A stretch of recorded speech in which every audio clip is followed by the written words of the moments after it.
நீங்கள் மொபைலை ஸ்க்ரோல் பண்ணிக்கிட்டே இருக்கீங்களா? டைமு 3 ஆகுது, 4 ஆகுது, 6 ஆகுது, 7 ஆகுது, 8 ஆகுது. இப்படி டைம் போகிறதே தெரியாமல் நீங்கள் யூஸ் பண்ணிக்கிட்டே இருக்கீங்களா? இதை இப்படி நீங்கள் செஞ்சீங்கன்னா நேரம் போகிறது தெரியாமையே போயிட்டே இருக்குது உங்களுக்கு. இதுக்கெல்லாம் என்ன ரீசன்? என்னென்ன ரீசன்ஸ் இருக்கும்? நம்ம ஏதாவது வேலை பார்த்துட்ருப்போம். வேலை பார்த்துட்டு இருக்கும்போது மொபைலில் ஏதாவது நோட்டிஃபிகேஷன் சவுண்ட்ஸ் வரையும் நம்ம அந்த மெசேஜுக்காக எடுப்போம். அதை பார்க்க அடுத்து அப்படியே போயிடும். ஆனால் நம்ம பார்த்த வேலை அப்படியே பெண்டிங்லேயே நிற்கும். அதே இது அந்த சவுண்டுக்கு நம்ம பாதிக்காமல் இருக்கிறதுக்கு, டிஸ்ட்ராக்ட் பண்ணாமல் இருக்கிறதுக்கு என்னென்ன பண்ணணும்?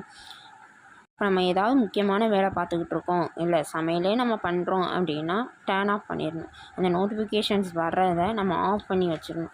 அந்த செட்டிங்ஸை இப்போவே நம்ம போய் பண்ணணும். முக்கியமில்லாத ஆப்ஸு, நிறைய ஆப்ஸ் நம்ம தேவையில்லாமல் வச்சுருப்போம். அதுக்கும் நம்ம நோட்டிஃபிகேஷன் வர்ற மாதிரி செட் பண்ணியிருப்போம்.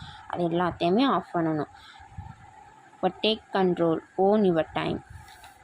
நெக்ஸ்ட்டு டிப்ஸுக்கு நாளைக்கு பார்க்கலாமா? ரெடியாக இருங்க. மறக்காமல் சப்ஸ்கிரைப் பண்ணுங்கள்.